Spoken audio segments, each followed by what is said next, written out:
Hello, everybody. How's everyone doing this evening? This is your favorite host. Just kidding. This is Meena Dalwani from Destination CEO. I hope I am your favorite host, but if not, well, I'm still here and you're with me. I want to thank all of you for joining in today, and especially thanks to all of my participants who took the time and shared this amazing event or show that we're having with the phenomenal speakers that are joining in to their LinkedIn family. I hope that we have a great turnout, which I'm sure we will, and we're able to give you the information that many of you are probably aware of, but maybe not using or just tired of keeping using. So today we're launching this new show. It is the same show, actually. It's called The Last Call, but we are evolving. So we're changing our platform to the roundtable conversation. I have our hosts here, our guest speakers today, and we're going to be talking about a bunch of different things. We're going to open it up to questions from all of you and answer as much as we can. And if we miss out, you know that you always get a private DM response on this stream. So if you have any questions, please make sure you put it in the comments. So let's start with today's roundtable conversation. The first and most important thing that everybody's asking is who's hiring? And who's hiring? Almost everybody, and yet nobody. Well, what do I mean by that? The first thing is that there is a position literally in many organizations for the skill set that you already have. Job search has not changed ever, right? Before COVID, after COVID, during COVID, still the same process. LinkedIn actually puts out an updated list of who's hiring. And today I noticed that one of my favorite companies, Soti, is hiring for 50 staff, 50 employees worldwide. Shopify is hiring. Lots of tech companies are hiring. A lot of manufacturing companies are hiring. The hiring is still happening, but it's happening in different pockets. But there is, like I said, job search is a process, and a process that has not changed, and you still have to follow. Let me bring in my guest to talk about these different processes and what are these little things that we may miss and yet again know very well how to manage. So without further ado, let me bring in all of our guest speakers. Hi, Leo. Hello, Sayali. Hello, Seena. Hi, everyone. Hello. Hi. Oh, we have Biju as well. Where is Biju? There you go. There Hi, we go. Hey. I was like, hey, how come I'm in the waiting room? Come on, let me in. The fam is all together. I know. Yes. And I had to like rush his shape too. So Oh, well. Okay. Well, welcome to the stream. I'm really excited because this is a new format that even I am not so sure of, but I know that we've talked about it. So let's get It's started. amazing. It's going to be amazing. I know. As What could be usual. better than 2 people, 5 people? Exactly. Exactly. All right, so then let's get started. Let's start. It's all about jobs. It's always been about jobs, but it's more about the process of job search and how it changes, or it has changed during COVID. So everybody's talking about COVID, but do you guys feel the job search has changed at all from the times you guys were job searching to now? Has the process changed? Well, I'm not looking for a job, so I'm on the side of it, so I don't feel that level of stress. But you know, I'm sure it's changed. Yeah, it's changed. You're not, it's not a firm handshake in an interview. You're not walking in and dropping off a resume. There's differences there, and trying to break through the, hey, how do I get to somebody and just kind of have a conversation. There's no coffee meetups, so it's definitely changed. Can't really avoid that or not acknowledge that for our candidates out there. It's changed, and like the world has changed, so it's just another factor to adapt to in this new this wonderful 2020 that we have been handed to us. Yeah, absolutely. I'll add to that as well. I think it has changed in the sense there are so many more creative ways to get a hold of hiring managers, decision makers, get their attention, or even just to portray your experience, right? Yes, resumes rule, but there are so many better ways, so many different ways that you can sort of stand out. I shared a link a couple of weeks ago about someone I met, and she had this lovely 3-minute video resume that she sort of shared. She had an animated character of herself in there. I loved it. Like, even though I didn't have a role for her, I shared it with my networks. And I think that was such a cool way to stand out, right? So I'd say, yes, it has changed in that way. And you know what's really positive about that, Sayali? It's like that's from weeks ago. And now it was so memorable that we're talking about her thing today, which is what's really effective. And it was not super innovative, right? Like, yeah, video has been around for a while, but it was just the application of it, the way that she put it to use for her, right? For her job search, like one more tool in your job search arsenal, essentially, with your resume, LinkedIn. So I think job seekers can sort of arm themselves, right, with all these tools and variety and put them to work for them. But in that video, Sayali, did you find it easier for you to kind of grasp, like if you did have a role that you would probably call her, or was it harder for you to kind of say, I don't know? No, I think, and that's interesting, right, Biju? You asked that. It largely depends on your skill set as well. She was into creative, marketing, events. So those are a little tougher to capture on, like, a paper resume, right? So to your point, it worked maybe because she was in that industry and that creative space. Would it work for, maybe engineering, manufacturing? Maybe not, but you can always find alternatives. Sure. But yeah, that's interesting to point.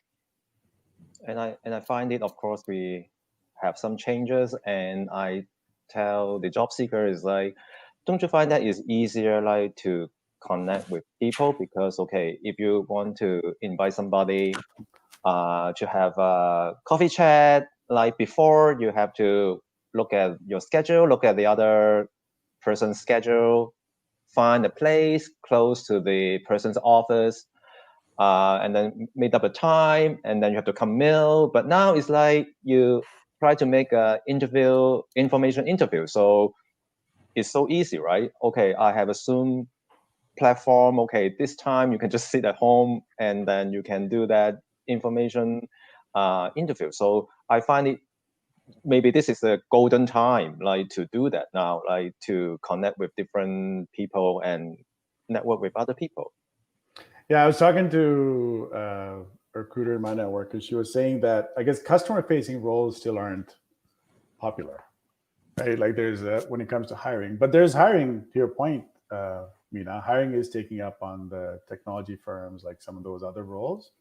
but the customer-facing ones are kind of down, and probably until you see. But I hear a lot about August, right? So now August is like the new target. Everybody's talking about August. Yeah, August, September, August. August is golden August light at the and end of the June. tunnel. Yeah. Right. That's good. I'll be counting down then.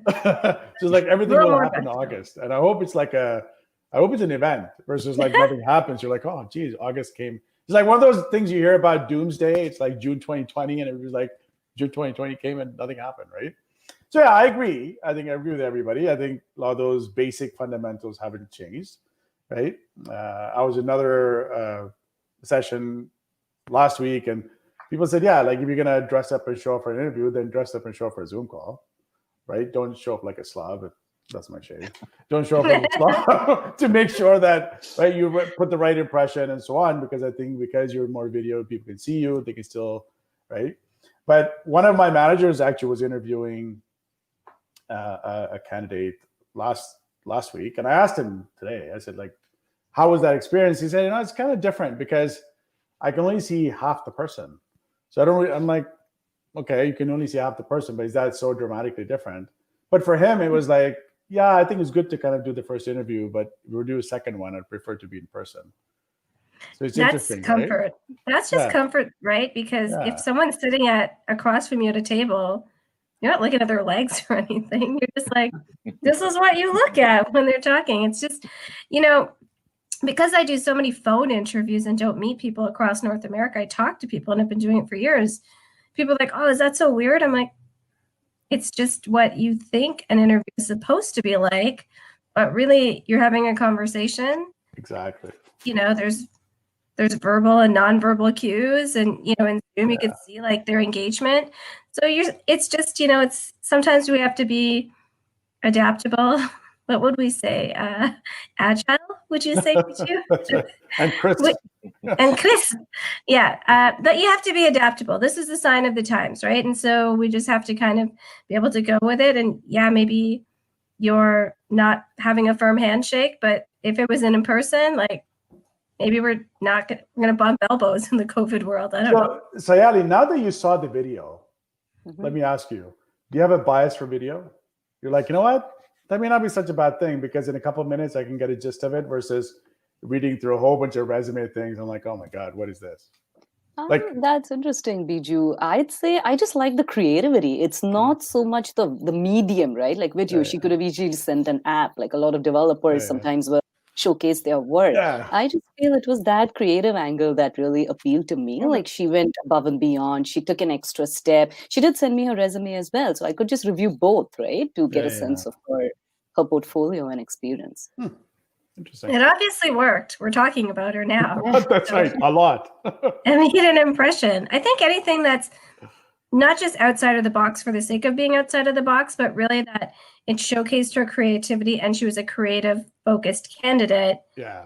So it kind of aligned. If if somebody wants to be, I don't know, a reporting analyst and they sent me a video, I don't know if it would really make not really. That made sense. Yeah. And I think it was the authenticity that appealed to me. Like in that video, she talked towards the end about the struggle of moving to Toronto in March, just as COVID was hitting. So it was realistic too, right? It just wasn't a bunch of fluff. But yeah, it was very real, very genuine. And I love that. And that's what I would recommend, right, to job seekers. That hasn't really changed. Like always be genuine, authentic, creative if you can, and don't be afraid to experiment. I'm not sure if she used this video format in her job searches earlier, but you know what? Sometimes take a chance, right? It may pay off. If it doesn't, well, you're no worse off, right? You're looking for a job. I mean, if it clicks, like you're going to be all the more better for it.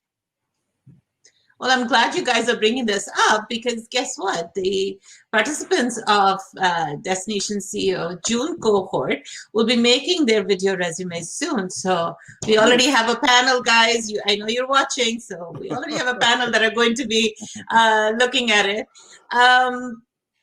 One thing, and I know that this wasn't something that we planned to talk about, but many people have or feel that they have communication barriers and they prefer face-to-face interviews.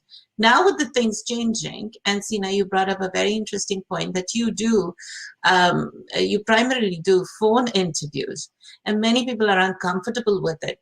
Do you guys have any tips to give to those that are not confident about their communication skills?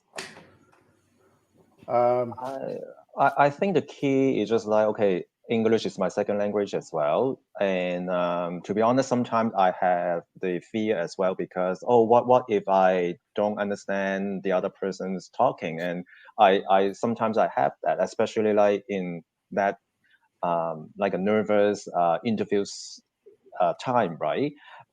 But to me, just like I think just normally like when we are getting nervous, then we speak faster.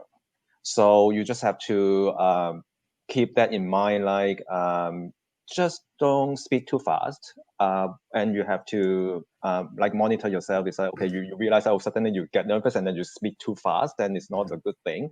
I think nowadays, generally the Canadian, they accept like more about speaking English with accent compared to 20 years ago, I assume.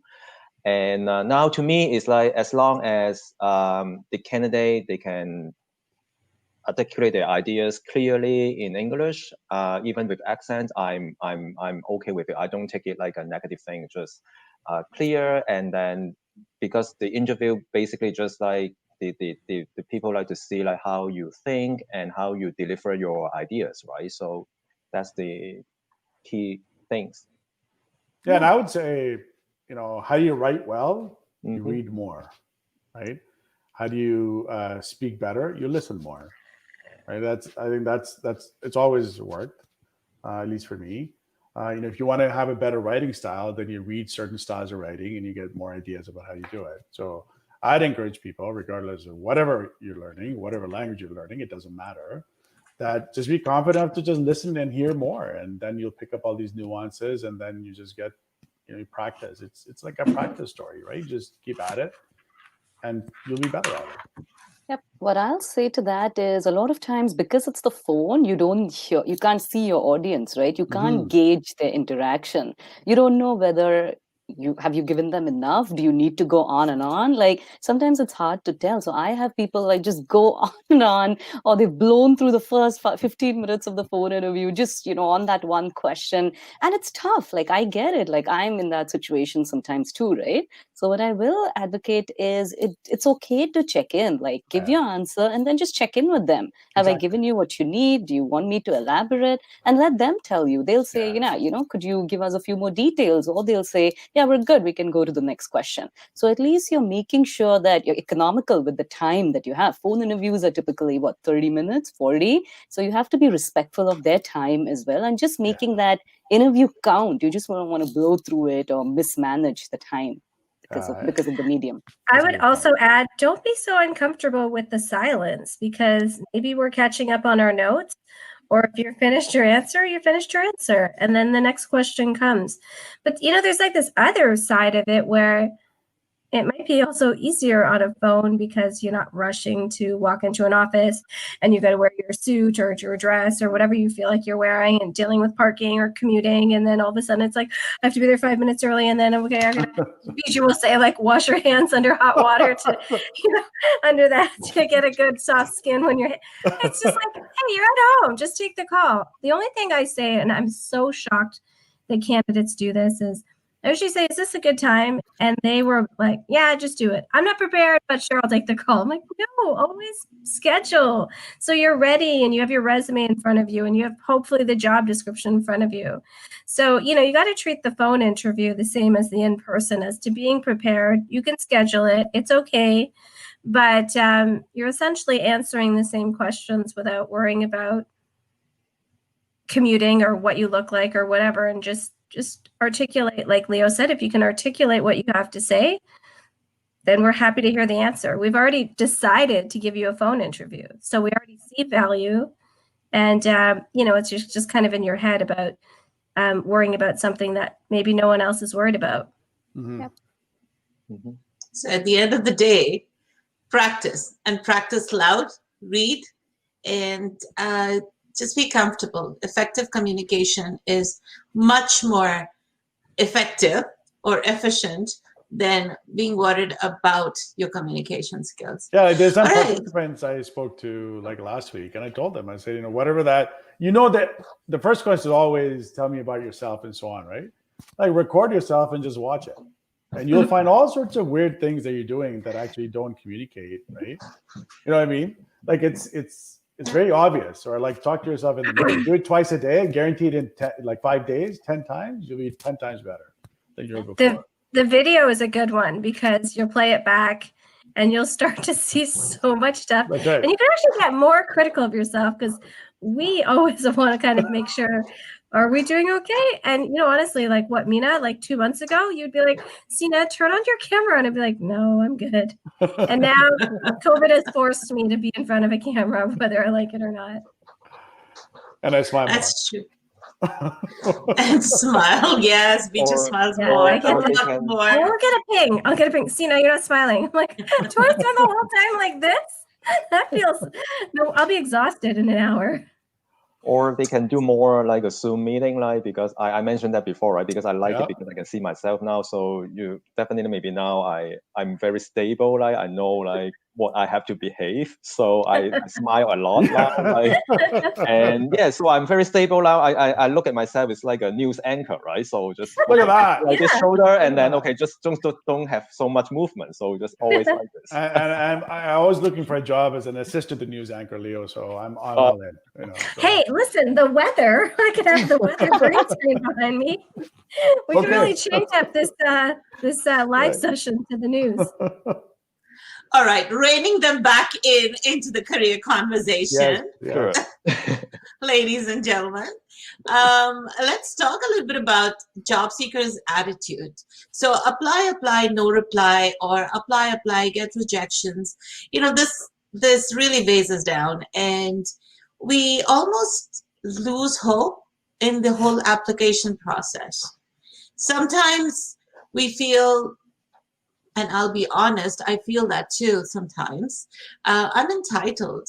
I have this much experience and this much education. This is what I must get. But reality is those positions may not be available, or they might be looking for somebody with more relevant experience or more Canadian experience, as many of you come up with. So what should my attitude or a job seeker's attitude be during this whole job search process? What do you think? Positive. I think you could be positive, but you don't have to have an expectation of something being owed to you.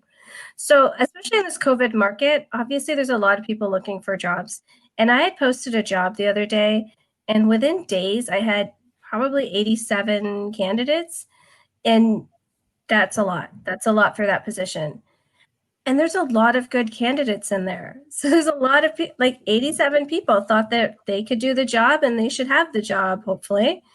And there's one head count and only one person's going to get it. So 86 people are going to get disappointed. And sometimes that's just the math of it, guys. There's a lot of candidates. There's a lot of competition. There might be an internal promotion. You don't know the story of it. So, we always talk about just because you didn't get it, your value still stays the same. There's just, it's a competitive market. So I think staying positive, but not expecting a specific outcome from a process you have no control over would yield a lot more happiness in your life if you didn't try and control things that are outside of your control. Mm-hmm. Yeah. What else? Go on, Sayali, I was going to ask you actually, Sayali, like, what do you see when you talk to your candidates? Yeah, that's an interesting point. And what I would say is it's okay to be a little flexible. I mean, yes, when we set out to find a job, either voluntarily or involuntarily, we have a criteria, we have what we're looking for. But especially given current market, or maybe if you're not seeing the success for a little while, it's okay to widen those parameters a little bit, right? Maybe you look outside of Toronto, like, I don't know, it depends on your family situation too. But to Seena's points, if there are 87 applicants for that one job in Toronto, maybe in a smaller town or city, the competition would be lesser. Like, yes, jobs might be fewer as well, but it evens out, right? Maybe by considering other locations, you're giving yourself more of a chance. Or maybe you accept a position that's a little junior than you're actually qualified for, but that gives you a step in the door, right? And that's okay to take those chances, to not get your dream job right off the bat. So I think it's very important for job seekers to understand that it may be an eventuality and to realize that it's okay. They're not going to be judged. Nobody's going to question why they took up this job when, they were a little, senior for it or anything like that. People get it, right? You wanted to start, you took it up, and then that can be a stepping stone to move on to better things. So it's important that job seekers realize that.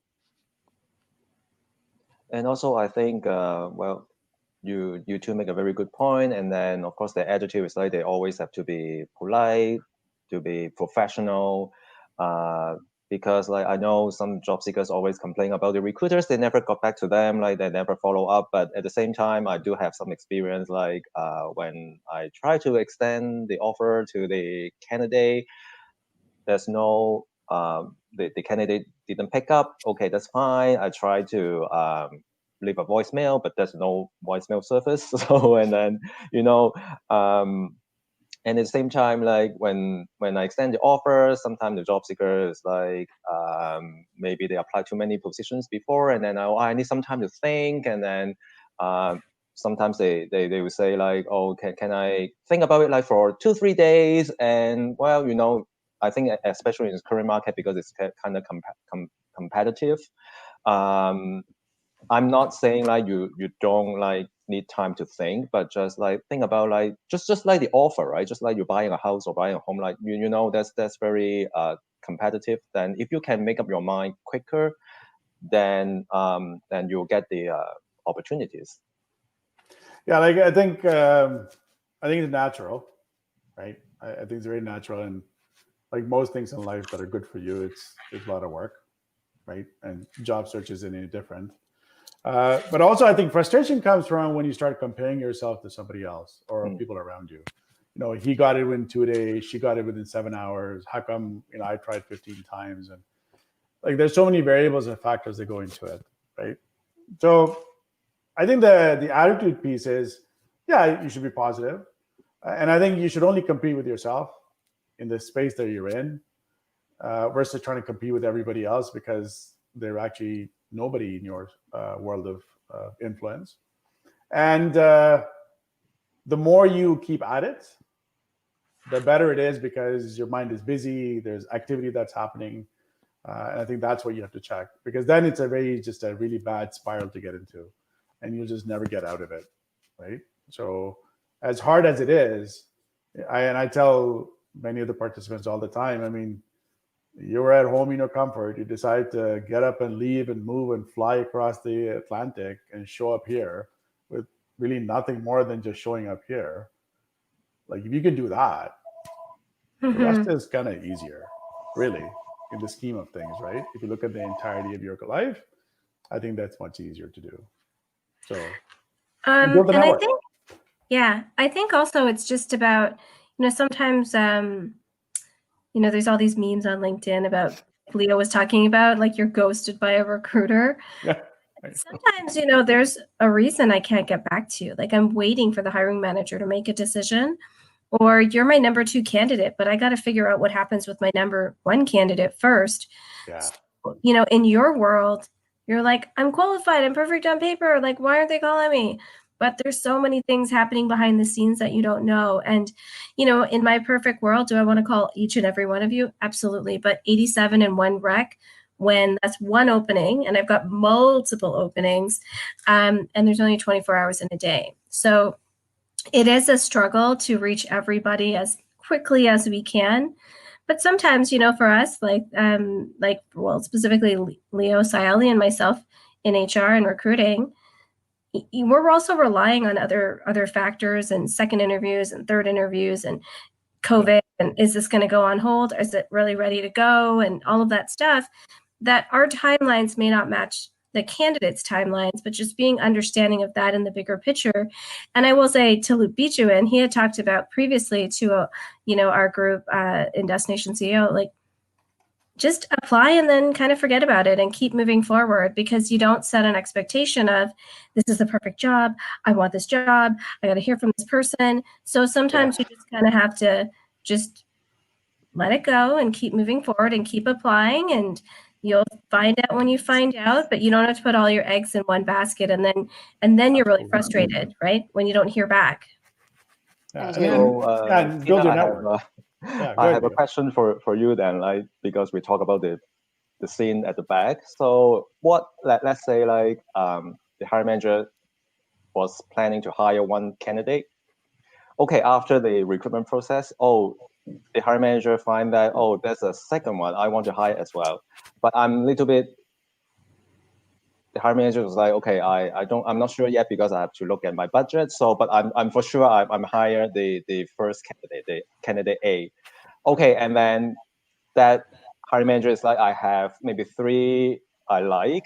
So in this case, are you going to tell those candidate B, C, or D, like, actually, this position already select the best candidate, but the hiring manager is contemplating hire one more? Are you going to tell them, or like, maybe I just wait for the hiring manager to make a decision and then I tell them?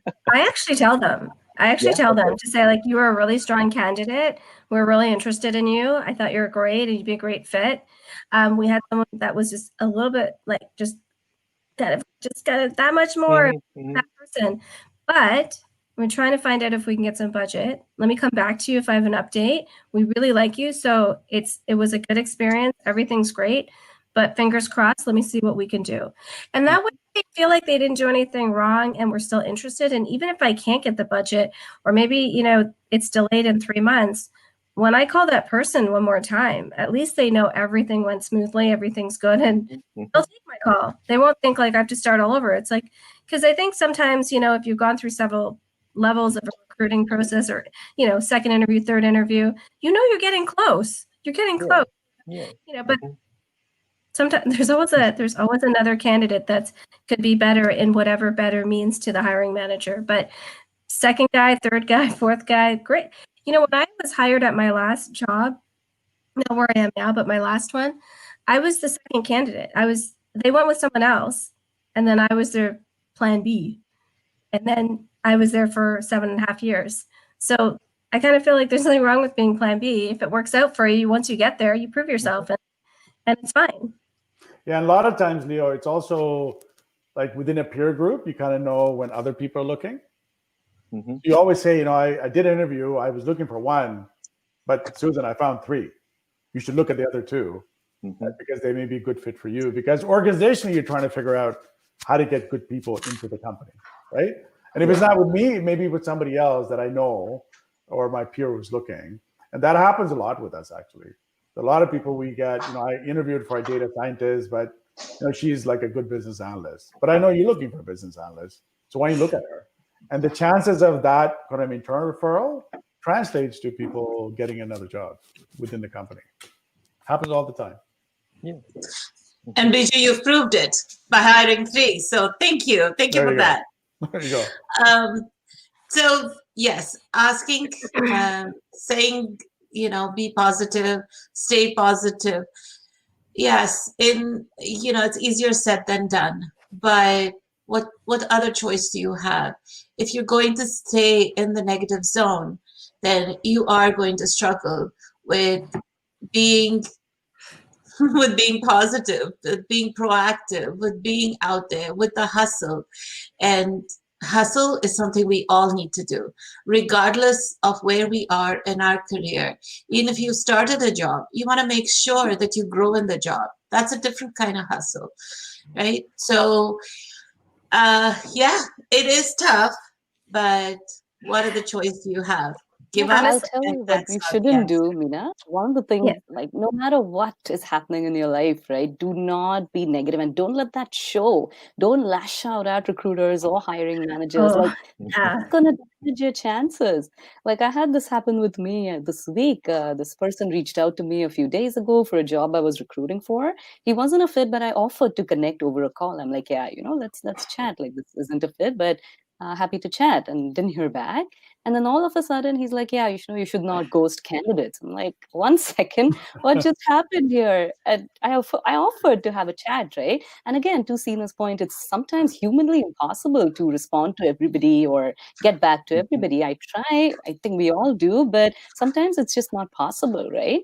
Well, what happened in this case is now he's just damaged his shot, right? Like, I'm not going to call him after this, no matter what opportunity comes up, right? So right there, like, that's not worth it. You want to make sure that, no matter what you're struggling with internally, do not let that come across. You're just going to damage your chances. You don't want to take that risk if you're a job seeker, or even in general, right? Networking in general in the professional world. Yeah. So the beauty of this panel is that we have a corporate recruiter, we have an agency recruiter, we have a social enterprise, and we have a hiring manager. So with everybody, you're getting an understanding and insight into each and every type of person you may be dealing with. So let's dig a little deeper into the process of job search. There's been conversation back and forth, and now because I have such a fantastic panel, ask them, how important are cover letters? It's a controversial topic. Controversial. How important are cover letters with the job application? That was like controversial. Sayali brought that up. So I know. Well, what's a little controversy, right? Of course. Exactly. I agree. Well, I can start first. Like, to be honest, if I have time, I will read it.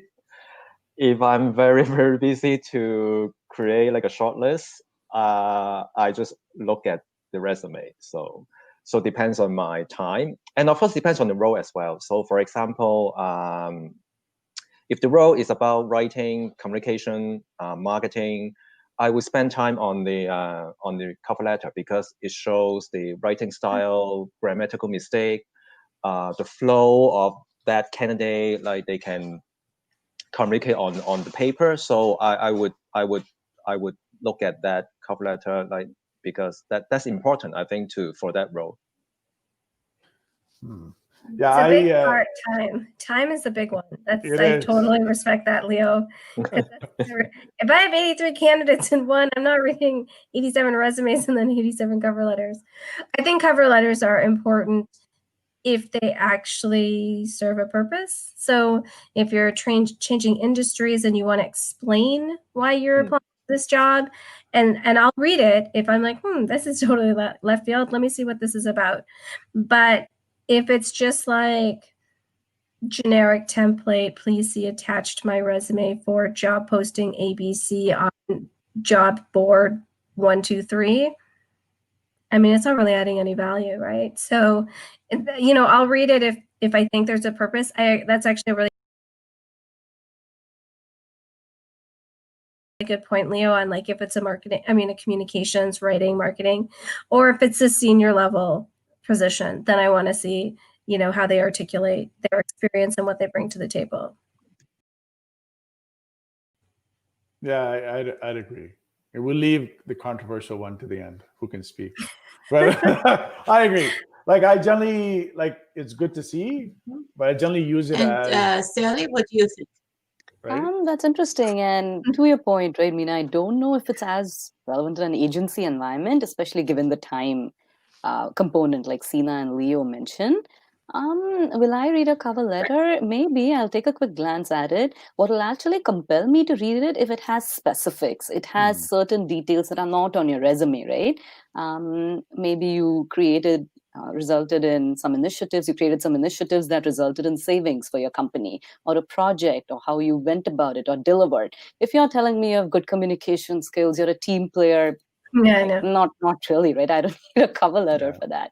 So I think that's important, what you're actually putting on the cover letter, right? It doesn't have to be 10 points, but if you can come up with 3 to 4 specifics that really tell a story, talk about your accomplishments that maybe there's no space on your resume or what have you, then yes, it serves a purpose and it's going to tie into your job search and your resume, right? Completely, rather than just be an added attachment. Yeah. And if you say you have a good communication style or sense, just make sure that The cover letter. It's coming across, absolutely. That's right. Or attention to detail, full of Oh my spelling God, mistakes. I was going to talk about that. How many times do we hear that? Or it's like, you're like saying, okay, so I am looking for this job at Telus. And I'm like, I work at United Rentals. What is Yeah, or the wrong name, right? I get one of those at least once a week. I mean, I hate saying that, but I still do. I know. I don't know how you do it. And of course, like when the job seekers, they apply to the positions, like they have to look at the instructions, like, because I saw something before, like, oh, please submit a cover letter how you demonstrate the following qualification experience. Then when you see that line, then you know, like, you really have to work on your cover letter, because that means like the recruiter probably will take the cover letter, like, to read it and to see if you fit the qualification. So in that case, then of course, they have to submit the cover letter, and a nice one. Yeah, there have been some roles where we do that, and I've received people with this create a table, which actually is really good for me, because I can pick out these key elements of the job description and say, this is what you're asking for, and this is what I have, and like, oh, that's fantastic. Versus like reading through the whole document. So I think that's the other one is, I mean, you don't know the audience per se, but anything that you can make it easy for people to distill. Yeah. Because remember, Seena, it's like 6-second resume, Seena. So like you got 6 seconds to get to the point. Otherwise, you're out of the picture. So sorry, candidate. Biju, you said audience. That's very interesting, right? A lot of people write to me saying, oh, I'd be great for a position at your company. Right off the bat, I know this person's not done his homework. He doesn't know his audience. Like, I'm an agency recruiter. I have multiple clients, right? I don't recruit for one company. Right. If that was for Seena, yes, that would make sense, because she's an internal recruiter. So right there, it begins, right? About awareness, about knowing where your profile is going, and just knowing your audience. I agree. I think that's, and don't worry, Sayali, I get those versions of it too. I'm like, I'd be a really great IT person at your company. I'm like, my construction company? Really? Okay, I'm not hiring for IT, but thanks. Attention to detail, know your audience. But again, like, it is valuable if there's something you're trying to convey that's important. Here's my experience, here's my leadership, here's whatever, here's why I'm changing industries, here's the story because I just got here to Canada. So things like that, of course, put a cover letter. But if you're just doing it to do it, then we're going to know that, and we're not going to pay attention as much. Yeah, and what a lot of people are doing is they just put it in the body of the email and then with the resume attachment. And I like that. It's not 2 attachments separately to click or download. I like it. It's a nice, succinct email body and a resume attached. It's effective. And if you were going to forward that email to a hiring manager, easy, right? There's the cover, and then they click on it. That's simple, and I like that. So cool question coming in. Do I need to mention that I'm a new immigrant in my cover letter? I mean, I feel like we'll know from your local address. Local address, international experience. We'll just be able to tell, right? Yeah, I don't see any reason to announce it. Yeah. Yeah, like how does that create value into the story? Right. So in conclusion, Leo, cover letter, yes or no? Yes or no? I would say yes, like, because, well, when you apply on the ATS, they always ask you, like, please upload your cover letter first thing. So then create like, maybe I need it. So I think job seekers just feel bad, like I don't attach anything, and when they ask for it. So for that, maybe as a courtesy, so prepare a nice cover letter. Seena? Maybe. Sorry, I'm not going to go yes, no, maybe.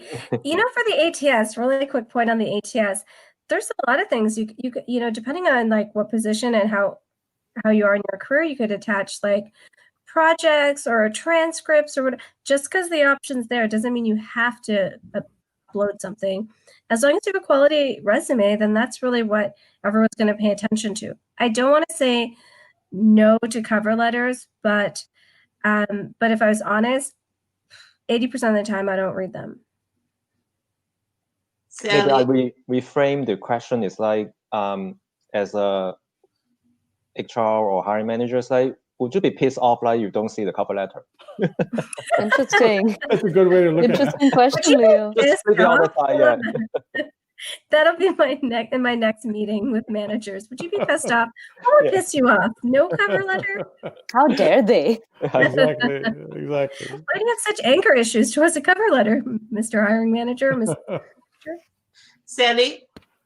I'd say yes, but a more evolved cover letter, like we said, right? In the email, you don't have to write an email bullet points and then cover letter and resume. That's just too much to send somebody. So yeah, a nice email body, cover letter, and an attached resume is what I'd recommend. And Biju?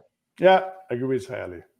I think that's the evolved cover letter is the way to go. Maybe a video cover letter. Then you'd Exactly. I know. It's like with Nice. graphics and stuff. I know better, yeah. Like this week should be flooded with all these video resumes. You're like, no, that's not what I meant. I know you're gonna use up all your data, all your inbox. Downloading, right? Yeah. Interesting. Since we're on the topic of cover letter, and yes, it's important to have a cover letter because that's a requirement for most organizations. How about we give a couple of tips? We just said it wasn't. Mama Mina's cracking the whip. There is a reason why there is a cover letter, right? And the cover letter is usually the first page of the resume, so it is still a one document that you're attaching. Yeah. But it's an explanation what's not there on your resume. So yeah, I think the beauty of the Interesting. roundtable, Meena, is that we can have different opinions. Mm-hmm. yes, that's the round table, right? So for those of you that said yes, could you give a little example of what would be a good structure of a cover letter? I know, Sayali, you touched on it a little bit, and Leo, you touched on it a bit, but can you give a little bit of structure? So, dear recruiter. I guess just same idea as how they construct the resume. So always customize the cover letter to the job posting they are applying to. Because when you see the cover letter, the writing, instantly we can tell, oh, you just changed the company name, you just changed the position name. That can see it, like, right? We don't take us like stupid, right? So we can see it. So don't do that cookie cutter, that kind of cover letter. So write it in the way that like you explain like how you meet the qualification and mention like some projects. Depends on the job description. So I think that's the idea of the cover letter, and don't make it too long. Like it's just one page, and I think like a beginning of the paragraph, and then maybe one or two more, and then ending. I think that's good enough. Adding your most significant accomplishment relevant to that organization would probably be the best way of having the midsection of your cover letter. Sayali, you were saying something. Sorry. Yeah, I always recommend to job seekers to have a targeted approach, right? Tell companies why is it that you're applying to them, and no better way than in a cover letter, right? If you are making one. So something along the lines of, I spoke to this developer at your company and really loved what he talked about your company culture, and I'd love to be considered.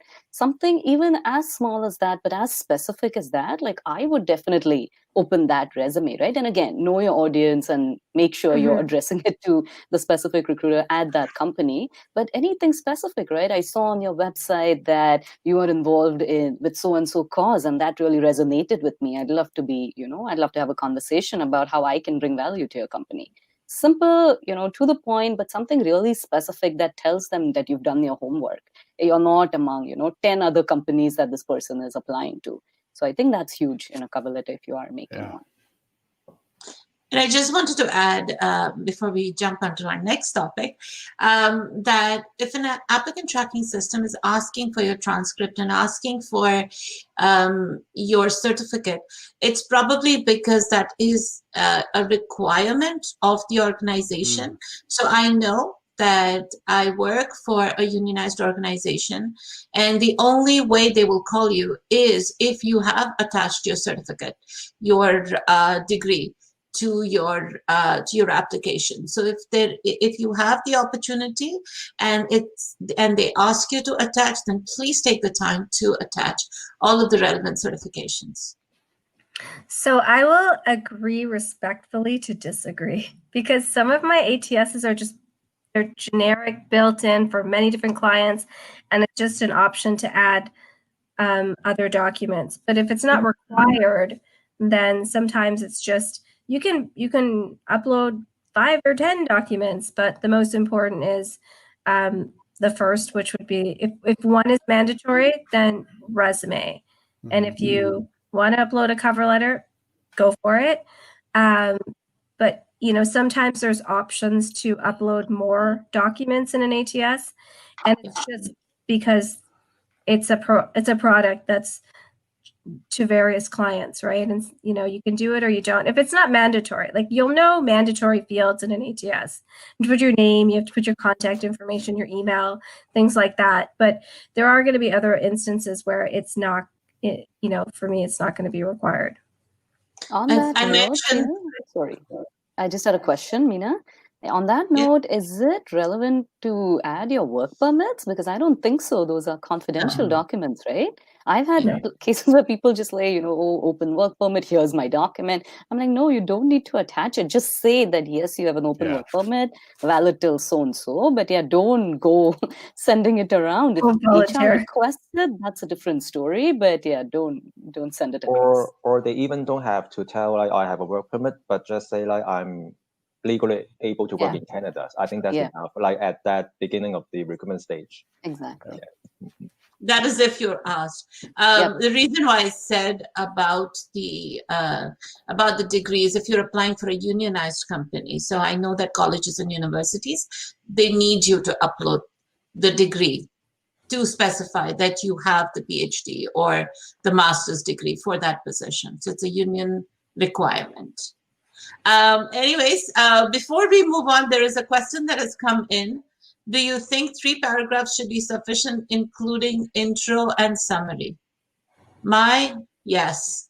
You guys want to say something about this? Whatever it takes to tell your story. You can do it in 3, you can do it in 1, you can do it in a summary. Go for it. Go for it. Now let's dig a little deeper. You've applied for the job, you've gone for the interview. I want to talk about thank you emails. So no, that's another controversial one. And I'm giving it to you. Let's get started. How important are timely thank you emails? So firstly, how important are thank you emails after an interview? And should they be in a timely fashion, like 24 to 48 hours, or it does not matter? What are your thoughts? So Leo, you want to take a crack at that? I think it's still, to me, is a courtesy, right? So that shows that the candidate, you are really appreciate the time to meet with the hiring team. I still see the value to it, but of course, to make it more, make it genuine. You don't just you have a template and then just every time you go to the interview just send the same one. So but people can tell, we are human, right? So people can tell you are genuine from the thank you note or not. I still like, even though if I go for the interview, I will do it as well. So maybe within 24 hours, I think that's a good time frame. Yeah, I support that. Yeah.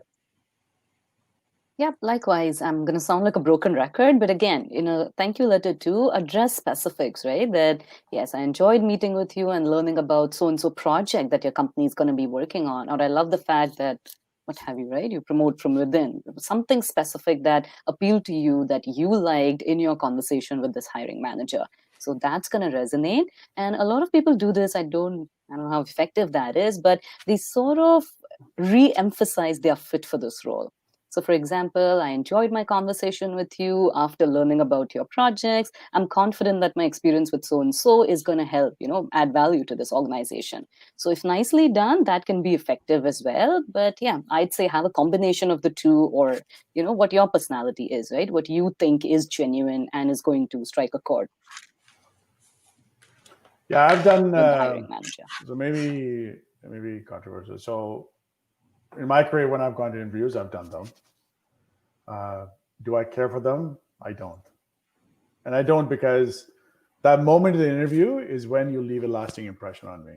And there's no other email or a document or a phone call after that you can tell me that will change my mind. Because that's the moment when I'm actually interacting with you. Right? That's number one. And I think there's also, I don't know, I'm kind of contradicted around it because, like when people aren't successful, we don't call them and tell them why they're not successful. Yet we expect everybody to send us a thank you email. Like, I don't know, right? So I'm indifferent to it. It doesn't matter. But in my experience, in my career, a thank you email has never changed the decision. Ever. Interesting. I don't think that I would agree with that. I don't think people go, oh my gosh, he sent a thank you letter. What a jerk. I think people are fine to get it. Yeah. But I think what I'm seeing is most people are not doing it anymore in terms of now this the new generation of candidates. It's just not, there's so much instant feedback and instant, quick click, whatever. So I don't know. It's just, I'm really not seeing it happen anymore. I don't think it's good or bad. It just is. And I would agree with Biju. It's not going to change. Well, actually, you know what? I've talked to a hiring manager in a past life, and he really, really was like, why don't I have a thank you letter? Oh my gosh, what's wrong with these candidates? And I was just like, that's not what they're taught now. That's not a part of the application process anymore. It's just they're on Glassdoor, they're on Indeed, they're doing this, that, they're looking at our social programs and how do we affect the world and the environment. It's not just about oh, thank you so much for your time. They thanked us when we left the interview and they shook your hand back in the day when we could shake hands. But I don't think it's negative. I think it's positive if you're going to do it. Saying thank you is polite and very Canadian, but at the same time, it's not going to impact the decision one way or the other. And if you're compelled to send it, I agree with Sayali and Leo. Try to make it specific, format it properly, reiterate what your experience with the connection may be. Sure, does it hurt? No, I think it's a good thing. But will I, in my thousands of emails of the day, am I looking forward to your email? Probably not. But just leave a good impression with me in the interview, engage with me, and really kind of get to the bottom line of what I have and challenge me if you things don't understand, because I want to see a little bit edgy kind of people who want to drive change. That's my requirement. If you don't do that, you can thank me, but you're kind of not in. Yeah. I heard a story. My friend, he was looking for an intern, so he was very indecisive. So he had two candidates. Very good at interview, brilliant on the resume. Really, really hard to make the decision. And then finally he made the decision because one candidate sent a thank you note, the other one didn't send. Wow, what are the chances? Sometimes you just don't want to risk the opportunities, right? So Yeah. thank you note just take you how long, maybe not too long, but I think maybe it's good to do it just in case, right? Yeah, it doesn't hurt. That's kind of an interesting story I heard because, it's just like my friend was just in the, I don't know what to choose. They are both so good. I feel bad to turn the other one down. And then, one sent the thank you note, one didn't send. Okay, that's good. Then I make a decision. And that's not a unique story. We have so many of those, and I have so many of those. So it doesn't hurt. In conclusion, ladies and gentlemen, cover letter, yes. It's not necessary, but it doesn't hurt. Thank you, email. Yes. Sure. Whatever Meena it doesn't hurt. Well, it doesn't hurt, right? I mean, none of you said no. You said, okay. No, okay. So if you're applying to a job that I have, don't send me a thank you. And no need for a cover letter either. So there you go. On that note, thank you, Biju. Now, very important topic. In the next 3 minutes, I guess we're always running out of time. We have too much fun. Guess what? Biju and Seena are back again next week, so we're not going to lose out on much. But very quickly, self-image, building a personal brand. You've been talking about it. That is your expertise. What are some best practices that you'd like to share with the audience today on building a positive self-image, specifically on LinkedIn or social media? A couple things. So I think self-image is more about when you see yourself in the mirror, what comes to your mind? And it's not so much about LinkedIn and all that stuff, because that's a reflection. That's how things come out, right? And what's the first thought or thoughts that come about how you see yourself? I think that's the most important part. And the reason why that's important in all this conversation is when you kind of show up for an interview, like that all kind of builds your confidence and who you are and what you're about, right? That's kind of the image. So at least for me, a story, but at least for me, you have to, a couple of things. One is silence your self-critic, like make sure that you're not listening to this constant criticizing yourself about every single thing. That's one, right? So, and that's the whole thing about go fast, agile, it's okay, life's happy, right? That's the thing. Second one is it's okay to be good enough in something and improve as you go versus expect that you're perfect at everything. Because then when you try to do that, which is difficult, your inner critic will keep going, you're really bad at this. Like, why are you doing this, right? And it's all of us now, we're talking about this probably a year ago. If somebody said, hey, how about we all get on, Zoom? We were like, what? I don't know how to do that. Why would I want to do that? What would people think? And all these crazy things that happen. And the other one is don't compare yourself. Just don't fall into this comparison trap about how you are with everybody else around you. It's your game, it's your story, it's your life, and you should live it. And that's the most important thing. Those three things I would put out there. I don't know about others, but. Do you guys want to say anything? I agree with Biju. That's a rare one. Well, we all agree with Biju this way or that. You know what? I don't know about that. Biju, we have this on tape now. We all agree. I'll play it every time there's controversy. Every time Meena says no. But we all agree. That's right. In conclusion, all right. So Pooja Desai has a question. This is the last question. Let's address that and we can call it a night. So what are your thoughts about job market after COVID? We've talked about this quite a lot actually in this show. So what are your thoughts about job market after COVID? I know you guys are already started hiring for many positions that you have within your organizations and your clients. Where is the work going, market going? What does the recruiter say? That's what I'm interested in. I mean, she must be seeing these trends all the time now. Sayali? What is life after COVID? Let me look into the magic 8 ball. So things are starting to pick up, but we're still, moving fairly slowly, right? So like Biju mentioned, it's all about, August or September. That's kind of the timeline everyone's looking at currently, at least. But yes, at least I'd be hopeful if I can say the worst is behind us, right? It'll only get better from here on out. It might be a little slower than we like, but yeah, you just have to keep at it and you'll start seeing those results. Yeah, I mean, I think hiring is picking up in many sectors, not all sectors. And you're right. There's this magic moment that's going to happen when the clouds will part and August will be the thing. And I hope it is. Yeah. At least in Ontario, I think infections are somewhat in control and going down, and things are supposed to open next week, pretty much even non-essential services.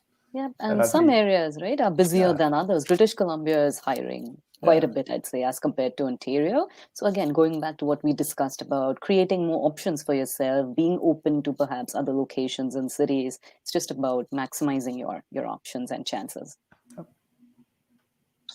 Thank you. Thank you very much. And Biju, here Stephanie's also confirmed she agrees with you There you too. go. So, you know. Stephanie, don't add to this. Perfect. Yes, we are crisp and we are agile. And we work together and pivot. That's Biju's words. All right. Thank you. Thank you very much. I think this was a fantastic first roundtable conversation. What do you guys have to say about that? This was fun. Yeah, This was great. Good. It's great. Yeah, different topics. Well, I'm glad that we are not fighting. So This is just the first one, Leo. Yeah, we're easing in. We need That's to right. be. yeah. Now that Sayali raised a controversial topic, our objective should be every session we have a controversial topic. That's right. we're just waiting to go off live so that we can start fighting. But Okay. thank you very much, everybody, for joining in. Thank you for sharing the video. I hope that you will share this video with your network so that everybody else can also learn. We will be back again next Wednesday with Biju and Seena and a group of new mentors to have more such interesting conversations. If you do have questions for our show or for our guests, please feel free to send them to me directly. You can direct message me or put it in the stream, and we'll definitely address them as we move along. Thank you, and wish you all a very good night. And hey, guess what? If you have not subscribed to our YouTube channel, please do so that you can have access to all of the other wonderful resources that we're putting together just for you. Have a great night. And be safe. Bye, everyone. Bye. And be safe. And agree.